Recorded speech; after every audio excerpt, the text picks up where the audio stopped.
Let me record. Hari Om to all. Today we are discussing about the subtle body. The ego influences intellect and subtle body after death. These are the two talks, that is 32 and 33 talks of Guruji. Let us discuss about that. Let us start with prayer and take the blessings of Guruji to continue our discussion. Guru Brahma, Guru Vishnu, Guru Devo Maheshwaraha, Guru Sakshat Parabrahma, Tasmai Shri Gurave Namaha, Akhanda Mandalakaram, Vyaptam Yena Characharam, Tatpadam Darshitam Yena, Tasmai Shri Gurave Namaha. Sadashiva Samarambha, Shankaracharya Madhyama, Asmadacharya Paryanta, Vande Guru Parampara. Narayana Samarambha, Shankaracharya Madhyama, Asmadacharya Paryanta, Vande Guru Parampara.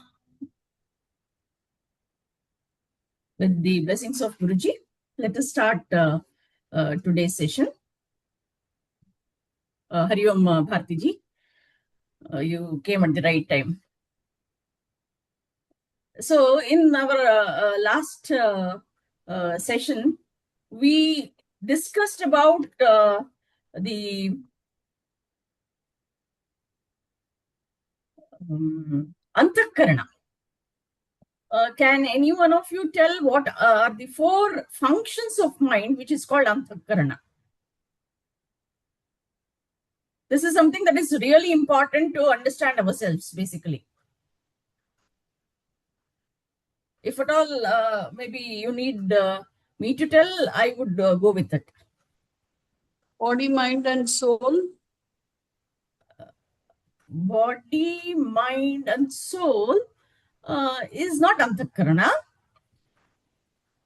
Antakarana means the inner organ, which is manas. Manas is a generic term, but actually there are four functions to this. And one is manas, the second is ahankara, the third one is buddhi, and the last one is chitta, which is the storehouse of all our vasanas from all the earlier lives. So that is Antakarana, the four functions of the mind. Correct. So why we need to deal with this is because the whole thing, the next, that is today's session is about, again, ego, then subtle body after death. So for that, let us just go to the previous one, that is, what is manas, buddhi, ahankara, chitta? Mano, buddhi, ahankara, chitta.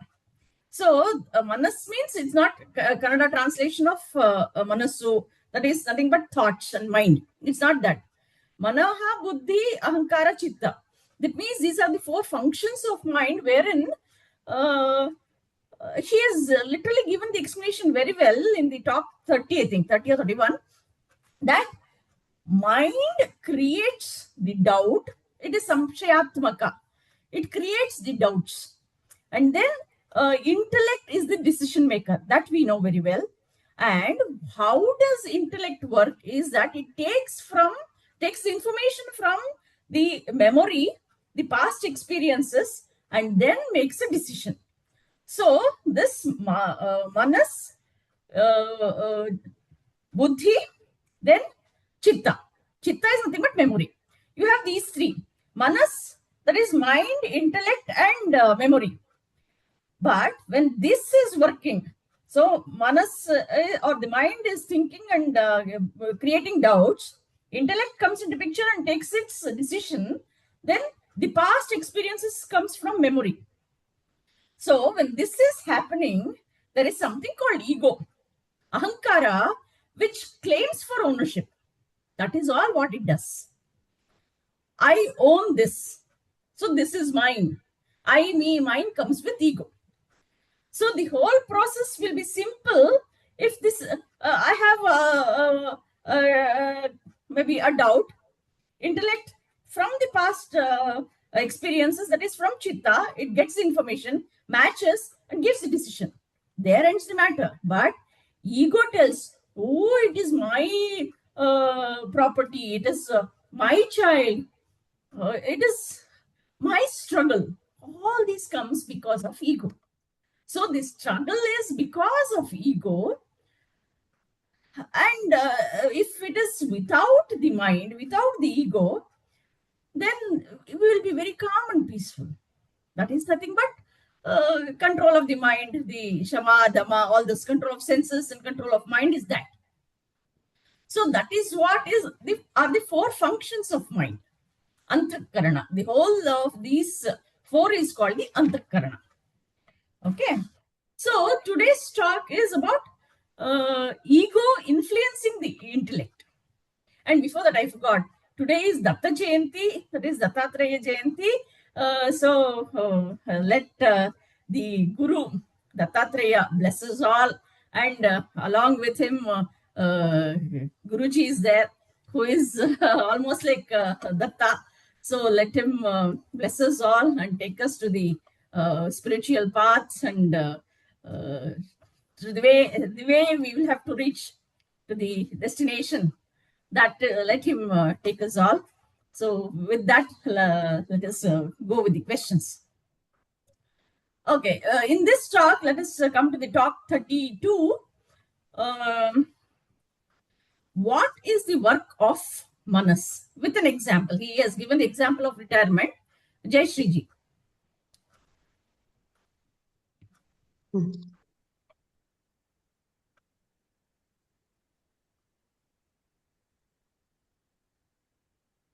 Ma'am, please repeat the question. What is the work of Manas? Explain with an example. He has given, Guruji has given the example of retirement. What happens with the thoughts when there is some retirement that is going to happen? What are all the thoughts that will come? How it takes place? The Guruji explains the role of Manas very clearly, madam. He gives an example of a human being. I mean, all of us, of course, we do have, as we grow older and older, the future becomes more doubtful for us, and thoughts come rushing to our mind, and we feel so insecure. Unless we give an solution to those thoughts, we will not be able to live in peacefully. So here Guruji explains the Manas part is always thinking of the future. What will happen to me? What if I don't get enough funds to live?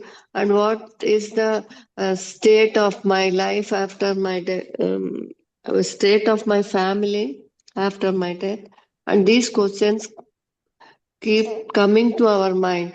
So when a solution is feeding, when intellectual gives a solution for this, the Manas stops thinking. Here, the intellect is to save more each day so that future will be secured. Very well said, Jai Shri Ji. So this gives us a lot of inputs to our life. How we can relate this example to our life. We may not be at the retirement age, or we may not be working, or it may be anything. But if you take that example and apply it to our situation, we can get a lot of insight as to how this Manas will work. So that was a real good example of retirement. Now, though I have explained it just now, what is the relation between the Manas, the ego, and the intellect? Bharatish Ji. Hari Om. Hari Om. Relation between Manas, ego, and intellect. The this ego is nothing but within this ego, this buddhi. Am I audible? The volume is very low.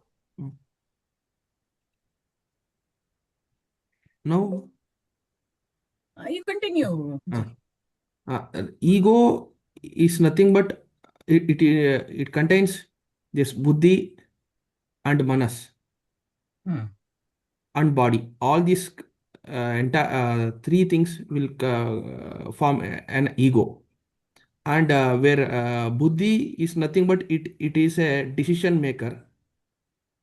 It will take the decision and it will take what is right and not. It has a viveka, discriminative power, where mind is nothing but it's a bundle of thoughts.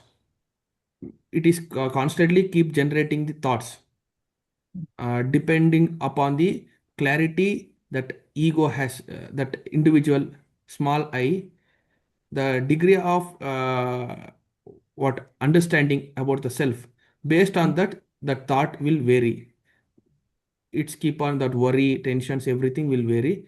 These are all influenced by the thoughts created in the mind, whereas buddhi will take the decision based on the knowledge or jnana that ego has what perceived. Yes, you answered it very well.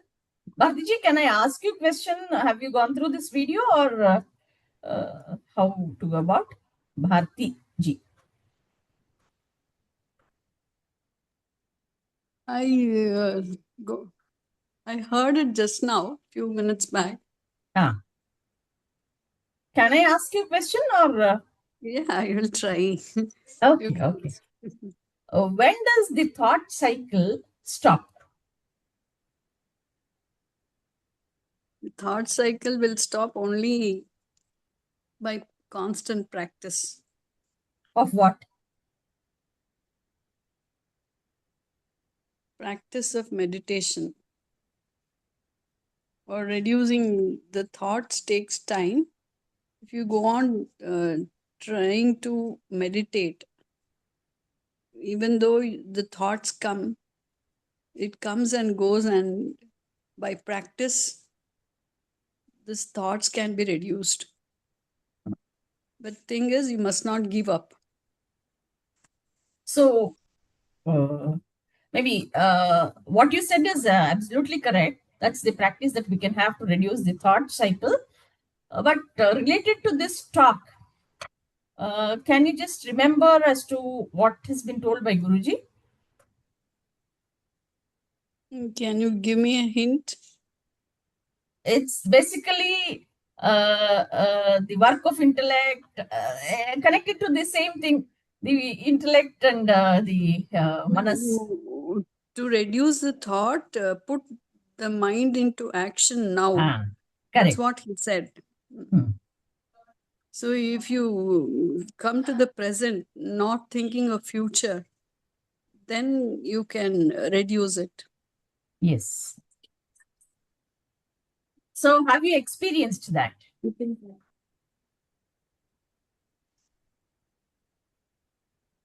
Trying to experience. Okay. Definitely it will reduce, but we will not think like that and implement things. Yes. You absolutely said the correct answer to that, wherein how to stop the thought cycle. Because intellect is something that is a decider. It decides on any situation. But manas is one who builds in the doubts. It feeds in the thoughts. So, how can you stop that? Is nothing but taking a decision, putting an end to the decision. And when can you put an end to the thought is after deciding. So, the thoughts doesn't come up. So, action has to be taken. That is what you said. That is the way you can stop the thoughts. Action is what we will have to do instead of simply sitting and thinking of something that is making us to worry. Okay. Now, Sudhaji, when will you be enlightened? So, yeah, that's a good question. We all have all that time. Yes. So, Prabhuji very correctly said, no, that whenever we sit in meditation, that thought will come. How long should I do this sadhana? When am I going to be awakened? This constant, we stop worrying about material things, we start worrying about spiritual progress. It's all there.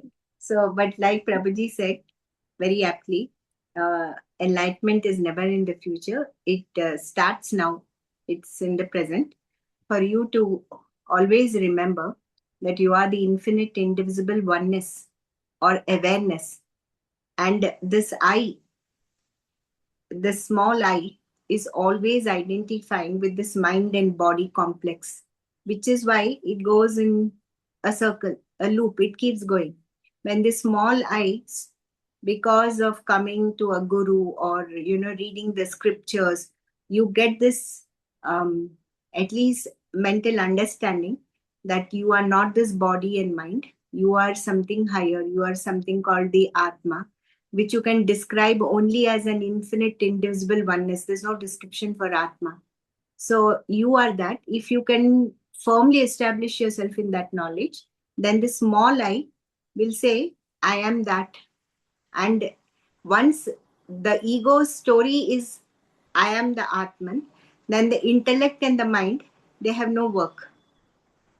There are no stories to tell. So they both calm down. And that is when you are able to achieve that real slowing down of the mind. When the small I identifies with the uh, real I, which is the Atman, and settles down in that awareness, then you have a real complete silencing of the mind. So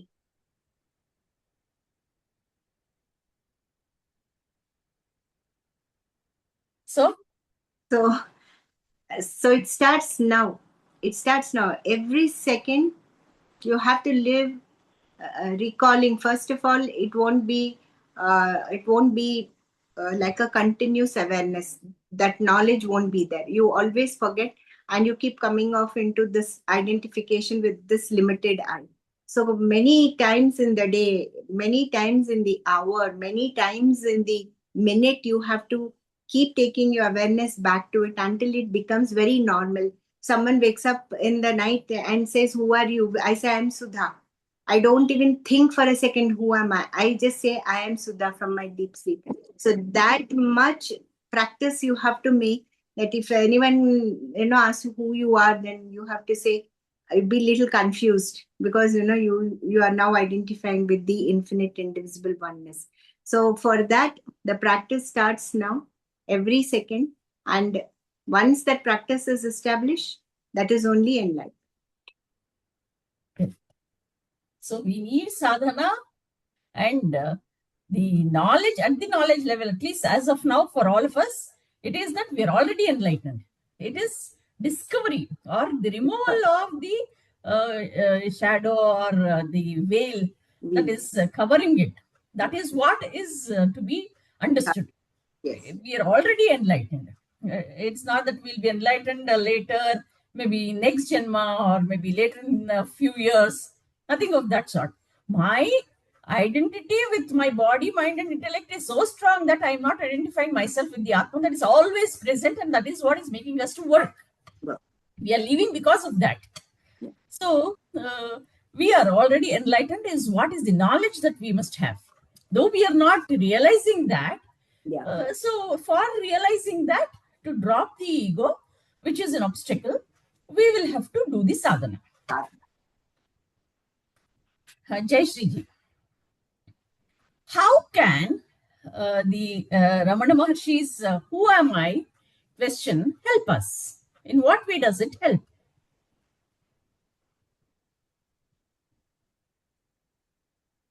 A simple question: who am I? If we question ourselves, actually, this detachment will happen instantly, madam. We don't get attached to anything. Correct. Even at the moment, even if we want that any material or materialistic things, when we put the question for ourselves, we feel a sense of detachment, and my thoughts will also not come to us, and we enjoy a state of bliss, I think, actually. And this sadhana is helping us to achieve that goal, man. Correct, correct. So how does it help actually? What you said is perfectly correct, and this is what you have experienced. That's how you could tell this. Getting detached is something that you're experiencing. So what is the detachment? It separates ego from the real self. Correct, correct. So what is ego and what is self now? How can you identify that?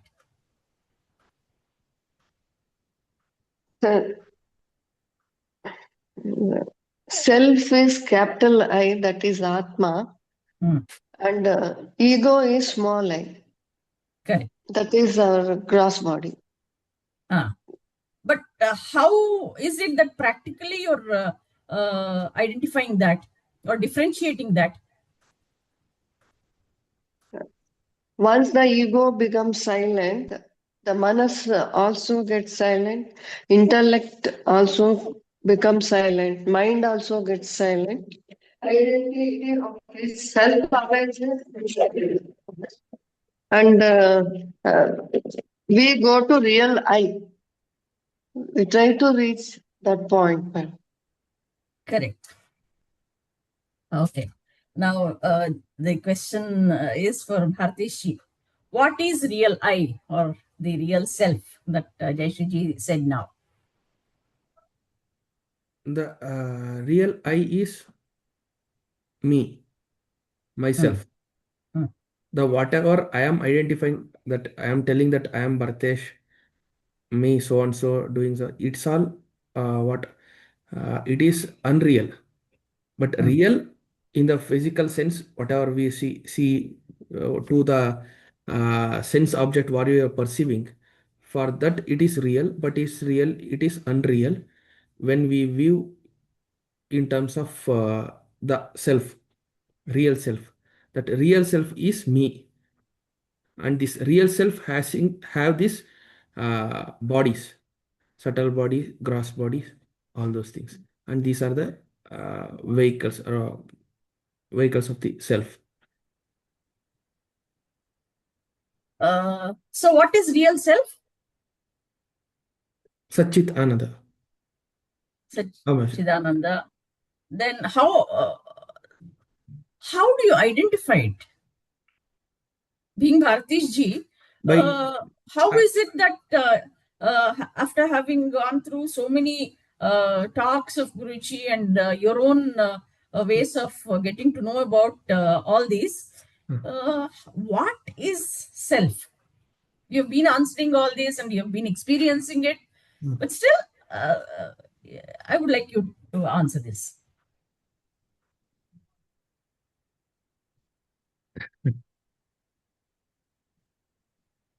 Self is that the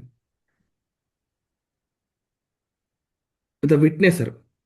Whatever I am seeing, some what observing the observer, whatever experience I am going through my subtle body, physical body.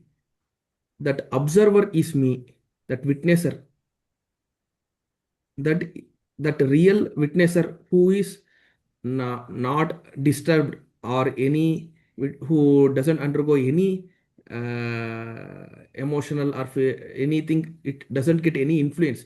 That observer who's just witnessing everything in every stage, and it's been self-satisfied with the self, is uh, that is called self. Correctly said. So witnessing or sakshi, observer, that is what is self. So the observer is not experiencing anything, but the observer is observing. So it is the Sakshi that is nothing but the Atma or the real self. Yes. Well said. Bharti ji. What is ego?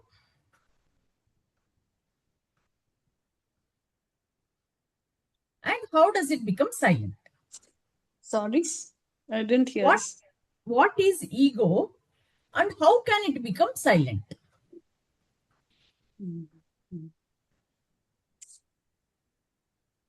Ego is that I. For everything, nanu, another bharatara, ego.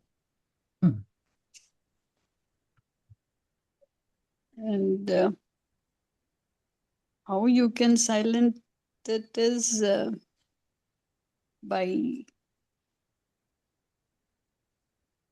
giving up that I and feeling or serving as a whole.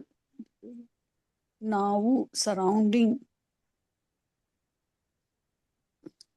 ನಾವು ಅಂತ ಬರಬೇಕು, ನಾನು ಅನ್ನೋದು ಬರಬಾರ್ದು.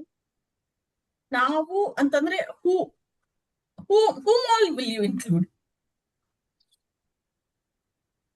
Anybody along with us, whoever is there in this maybe universe. Your own family, maybe the people of the satsang.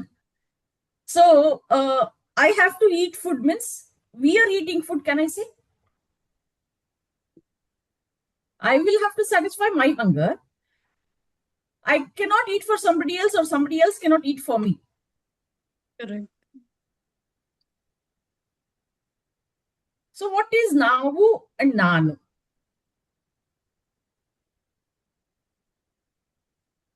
ನಾನು ಅನ್ನೋದು ಕಮ್ಮಿ ಮಾಡ್ಕೊಂತ ಹೋದ್ರೆ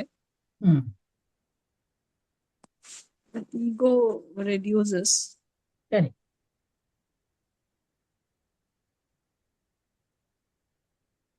We are one with the universe.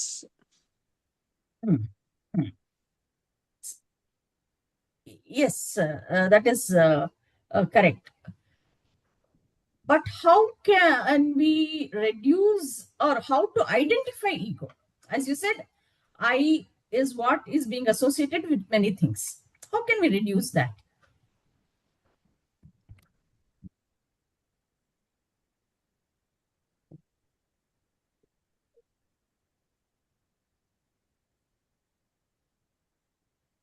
No idea, Bhagini.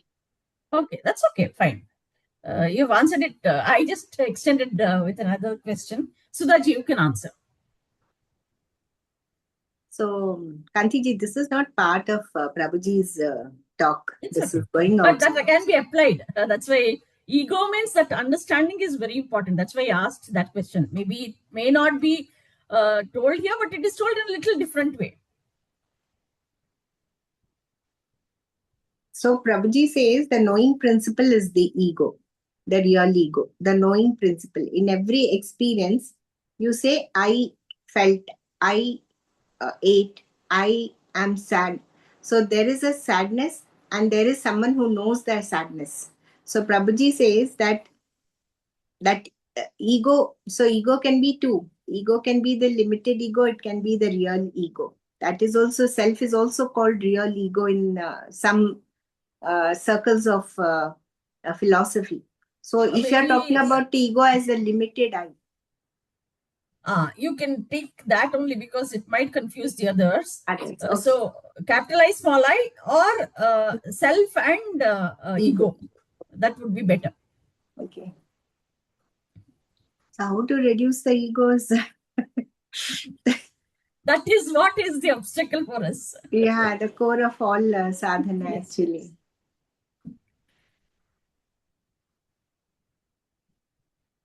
So actually from my own experience, I can tell. I'm not able to recall what Prabhuji said in this video about ego, but from my own sadhana, whatever I try, I always remember this, that with whatever I have come, this intellect, this body, this talent, these weaknesses, all these have been given to me. And I can't change any of them. I can't become more beautiful. I can't become more intelligent. So by that token, I'm not in control of anything that I call as mine. This body, this mind, this intellect, I'm not. They're being given to me by some higher power, whatever that is, you can call it whatever you want. Therefore, I don't own it. I'm only utilizing them. And after coming into this Guru Parampara and hearing about all the purpose of life, we are so carried away. You think that the purpose of life is to study very well, top your class, get a very good job, marry very well, have very good children, raise the children to be wonderfully successful and happy. Like these are the goals that, society fills your head with. So somewhere when you come into this Guru Parampara and then there's such an imbalance and you start observing life very closely, and then you understand that whatever you have been given, which is not yours at all, it is meant for you to use it so that you can awaken. As just now you said, you're already enlightened. But actually, when you first start coming to the Guru and listening, and it becomes very hard to comprehend also what is this Atman. You don't see it anywhere.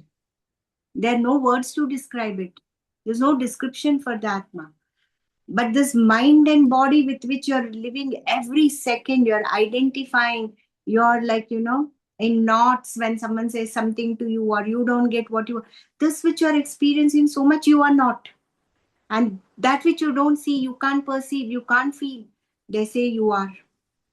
See, so that takes a long time to first accept that, oh, I am the Atma, but somehow I've forgotten that, and I'm living as this limited mind body, and this ego is always fighting these battles for small things, either because of your karma, krodha, or madha, or even ahankara, something it is always, fighting.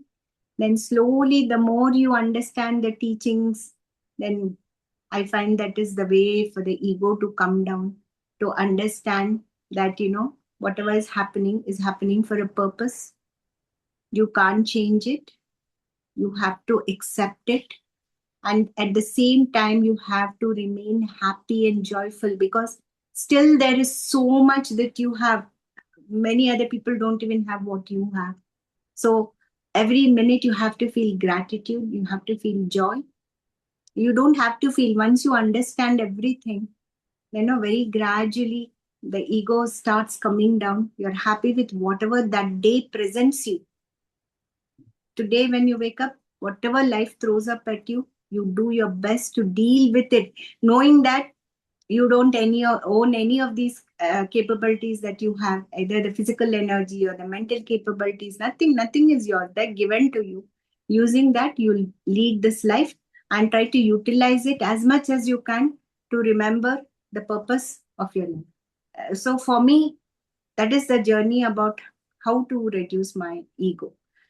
I can't recall what Prabhuji said in this video. No, you have told it in your own way. What it need not be the way Guruji has told, and you've told it maybe acceptance. And when you get up, however the day is, accept that is what you said, and that is nothing but not living in the past and not living in the future. The same thing is what he has said. The real self or ego will always be either in the future or in the past. So that is nothing but the mind, which is associated with the mind. The thoughts are always thinking about and worrying about the future, or the anxious about the future and worrying about the past. So that to reduce that, because each thought is associated with ego, I, me, mine. Yeah. So to reduce that, how should we deal with it is be in the present. That is what is nothing but the real self. That is what is the obstacle, the mind or the ego that comes into picture. So that is why the correlation that he has given is manas, the mind, intellect, and the memory. that those come in a single line, and the ego, if at all we take each in a box, like connecting ones. First box is mind, then the intellect, which is the decision maker, and then the chitta, that is the memory. See, the thoughts and the doubts come with the manas. We move on to the next box, intellect. It collects this and makes a decision. How does it do? From the chitta, the memory. So there ends, but the claimer comes in, the ego. I want this. I want to be very happy. I want the enlightenment. That is also ego. So if we move beyond the materialistic things and go inward, seeking for enlightenment is also ego. So be the way you are for this moment, here and now. So those are the things. You told it in your own way, but he has used it is here and now, and not the past and the future, being in the present. So the words are different, but you explained it very well. So who am I, as Jaishiji said, and Bhartish ji also said, it just brings us to the present. So the moment we disconnect from the ego, we are with the self. So we are the observer, we are the sakshi. So all these is something that we can keep applying ourselves wherever we are, however we are. It need not be that we will have to sit in one place and do sadhana for this, because we are moving with thoughts. We are working with thoughts. We even in the dreams we have thoughts itself. So at least in the waking state, if we can be aware of the thoughts, and the moment we feel that we are going out of the present moment, we can ask ourselves, who am I? Am I the ego or am I the self? Small I, capital I. Just those two I's. That can bring us back to the present. So that practice has to keep happening so that it becomes natural to us. So that is very simple and easy practice that Ramana Maharshi has given. And this is what Guruji also gives us. Because if you have to allot a time for that and work for that, it might not be very practical. Not always. But here you can do always. Only thing is you must align yourself to do it. Then the ego drops off. Ego becomes silent. So the manas which creates thoughts, it doesn't create. The intellect can make a pure decision. And the reference is from chitta. So the worries will not be there. Flood of thoughts will not be there. So it's a simple living. Yes. As we accept, the morning happens, we accept, move on. Yeah. Very simple, humble life. So now we finish the talk 32. We'll move on to talk 33. The subtle body after death. What happens with, or maybe our understanding of death is something, each will have our own way of interpreting death. So each of you can tell what is, Jai Shri Ji, you can start. What is death?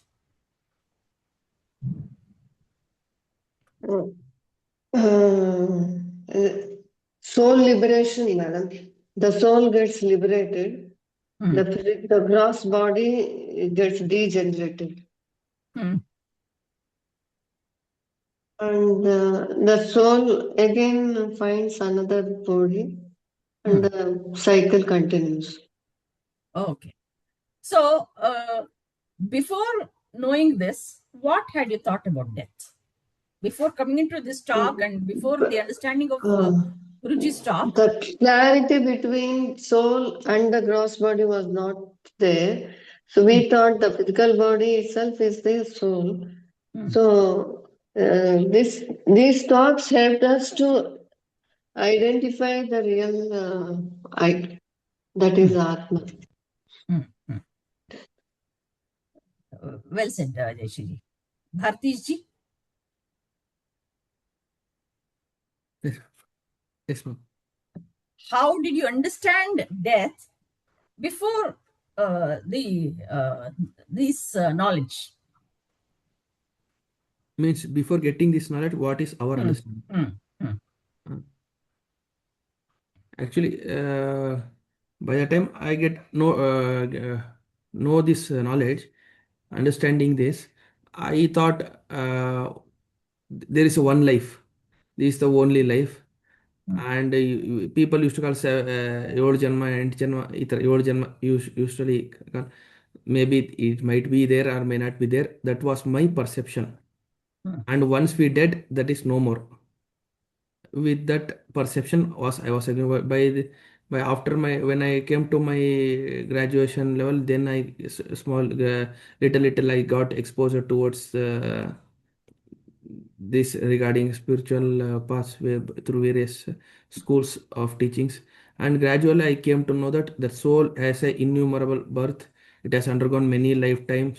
We have born many lives as a human body it's in different bodies, and it keep on going continuous its journey of birth and death until we realize that I am Sachidananda. Once it is completely thoroughly understood, that Gnan is attained fully, that Gnan through Gnan we attain moksha, no birth and death. Yes. So there is a change in perspective of what death is. Yes. Jayashriji, do you want to say something? Yeah, madam.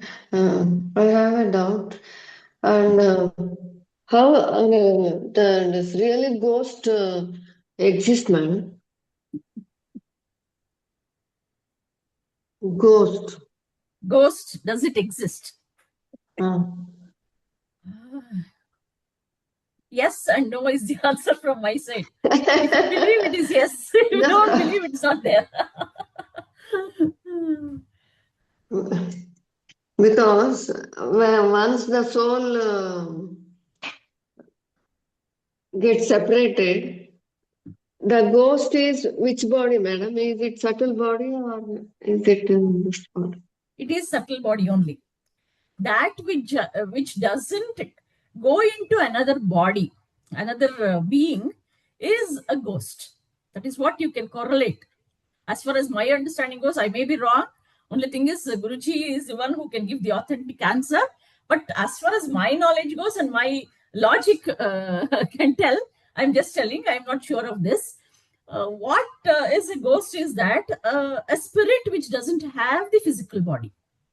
Yeah. So with this logic, if you take, it means to say that it has not reached another body, it has not gone into another body, but it has left the body. So the subtle body is there, but moving about. That is what is a ghost. So it will be existing is what we might think so, because it is said that it may take maybe 15 days or so to reach another body, to take a body. If you take that logic, it may be true. But if you consider that everything is Atma, there is nothing else apart from Atma. It is my mind which is blocking it as seeing each one of you different. Sarvam Kalvidam Brahma, if you take up, there is no ghost at all.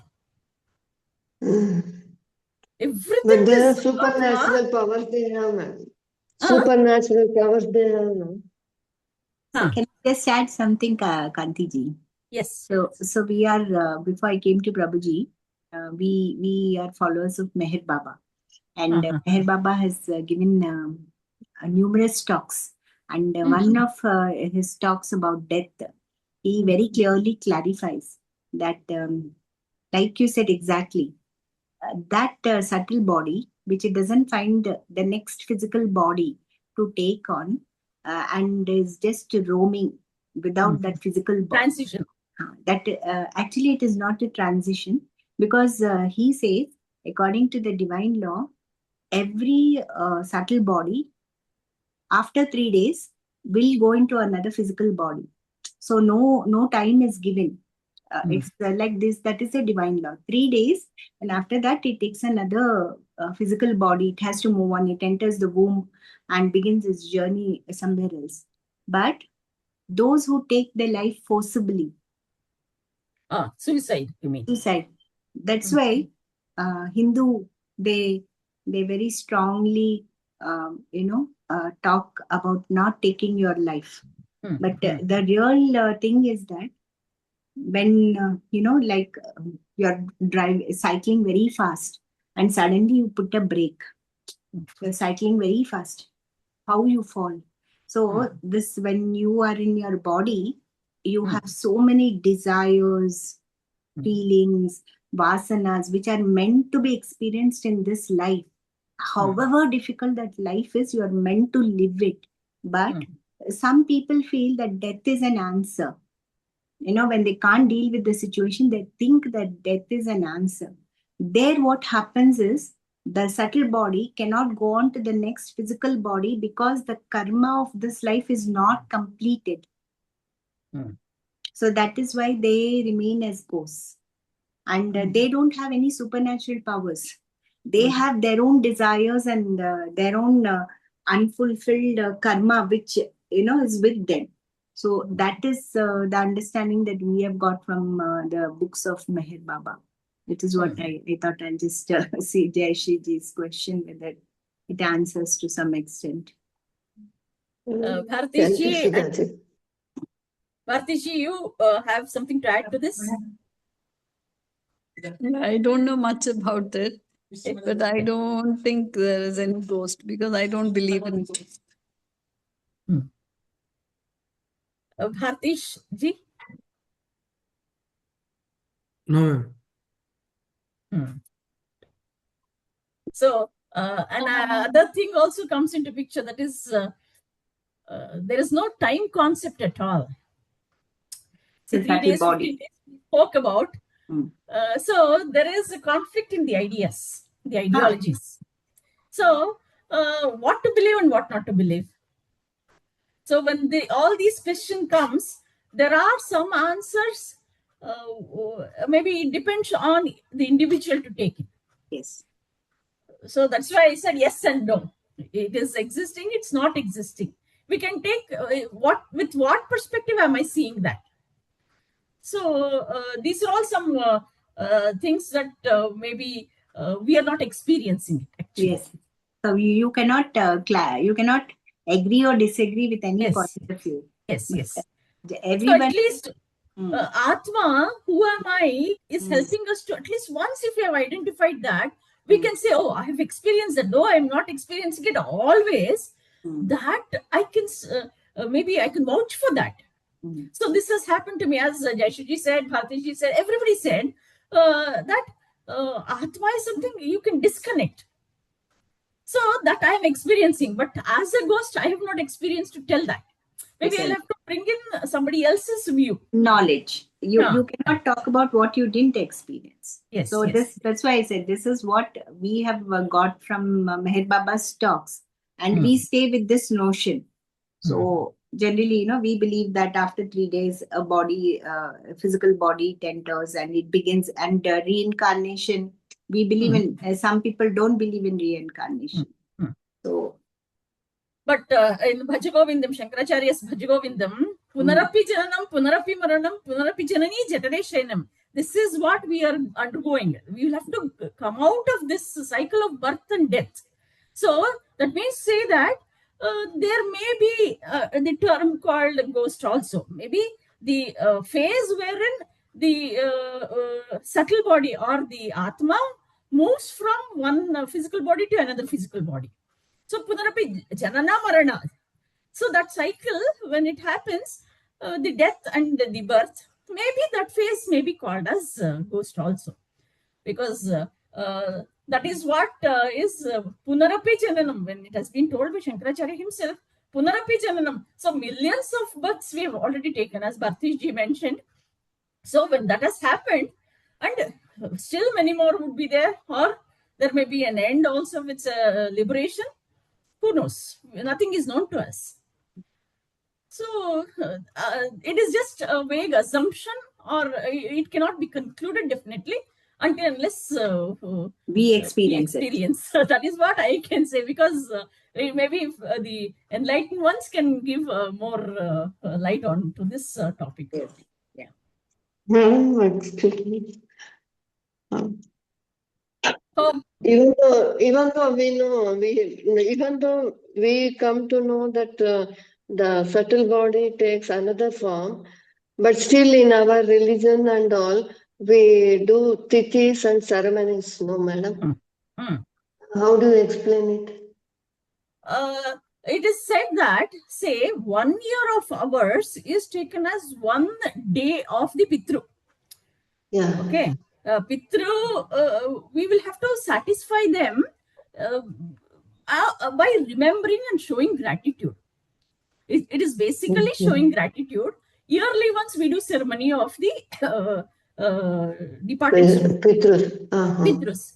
So that means, say that, how else should the society continue to remember the goodness of the elders? How to carry on that? That is one way of understanding maybe Adi Bhautika. That is the societal way of understanding. And that is what it will be for them. 1 year is 1 day for them, is what is being said. Maybe I don't know, but still that is what is my knowledge, as far as my knowledge goes. So each year, each day you're feeding the Pitru. And for our common sense, it is nothing but showing our gratitude. Say maybe the parents or grandparents, they would have taken care of us.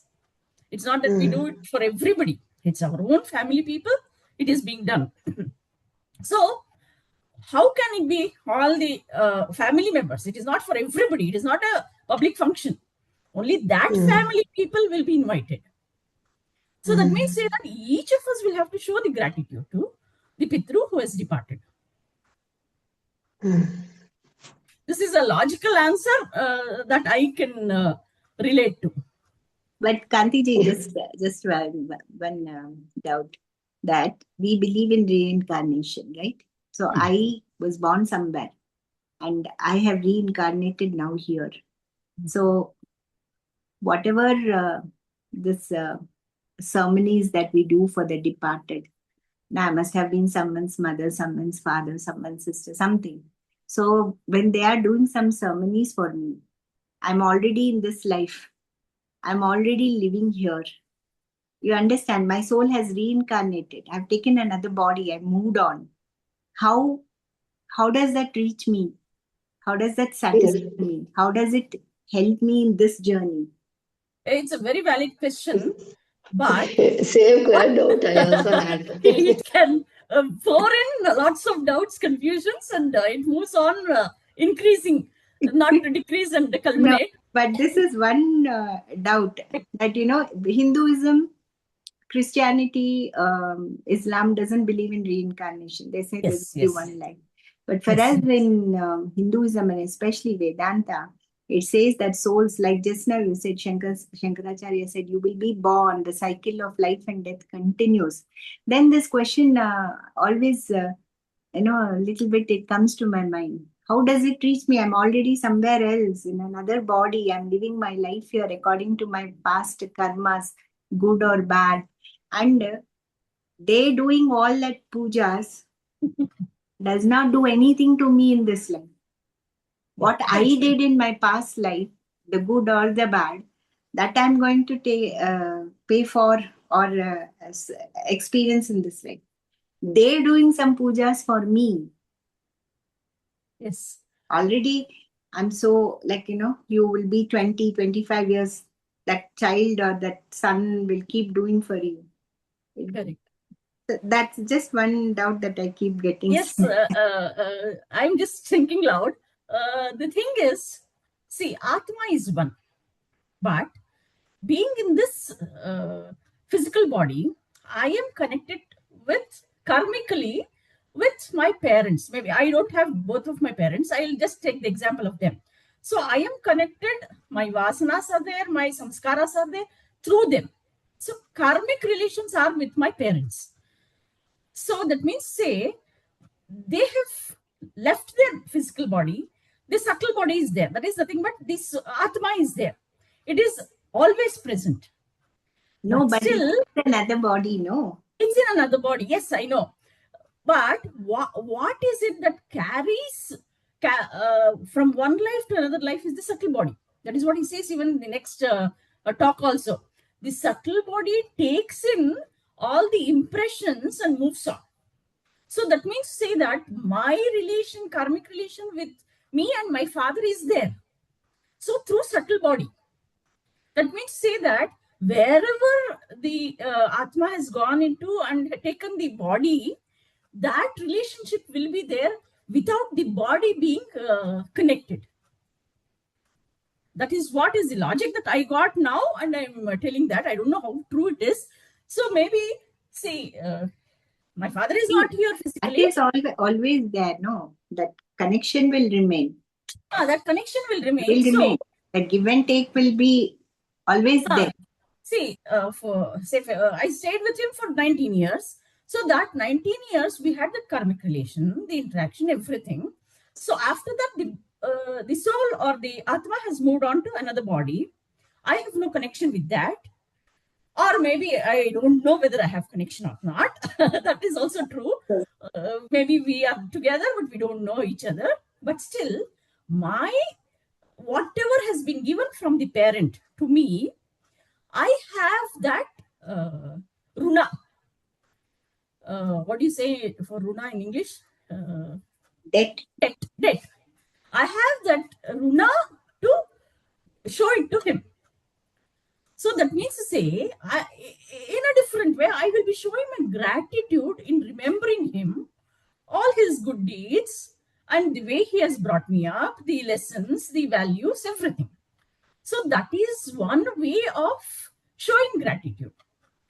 So the karma is done, the tithi is done, the pitrus are 3 generation pitrus are remembered. All those are there. But the family is remembered. Maybe to continue the generation, the family must remember at least 3 generations of people, right? Now it may be not followed also. Maybe it is not at all in practice. Ceremonies will not be done, and 3 generations will not be remembered. If that happens, we might lose the link. Maybe with that intention, all these are being done. Maybe socially to get connected with our own family people.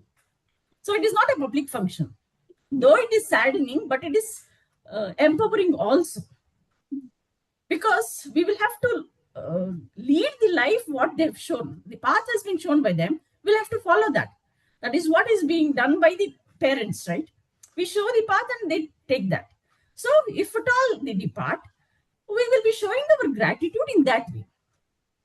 Remembering a day in a year, exclusively for that. Yeah. From that perspective, it makes sense. Yeah, logical explanation, that's all. Beyond that, I am not the right person to answer. Yeah. I think today we just maybe 33rd talk we can take in the next class. So let us wind it up with the closing prayer. Asato ma sadgamaya tamaso ma jyotirgamaya mrityorma amrutangamaya. Om Shanti Shanti Shanti. Purnamadaha Purnamidam Purnat Purnamuduchyate Purnasya Purnamadaya Purnamevavashishyate. Om Shanti Shanti Shanti. ನಾನೆಂಬುದು ನಾನಲ್ಲ, ಈ ದೇಹ ಮನ ಬುದ್ಧಿ ನಾನಲ್ಲ, ಸಚಿದಾನಂದಾತ್ಮ ಶಿವ ನಾನೇ. ಶಿವೋಹಂ ಶಿವೋಹಂ ಶಿವೋಹಂ. ಆತ್ಮದರ್ಶನಂ ಬ್ರಹ್ಮದರ್ಶನಂ ಬ್ರಹ್ಮದರ್ಶನಂ ಸತ್ಯದರ್ಶನಂ. ಅಂತರ್ಜ್ಯೋತಿ ಬಹಿರ್ಜ್ಯೋತಿ प्रत्यक् ज्योतिः परात् परा ज्योतिरेव ज्योतिः स्वयं ज्योतिः आत्मज्योतिः शिवोऽस्म्यहम् लोकाः समस्ताः सुखिनो भवन्तु लोकाः समस्ताः सुखिनो भवन्तु लोकाः समस्ताः सुखिनो भवन्तु हरिः ओम् तत्सत् श्री गुरुभ्यो नमः हरिः ओम् Hari Om Kanti ji.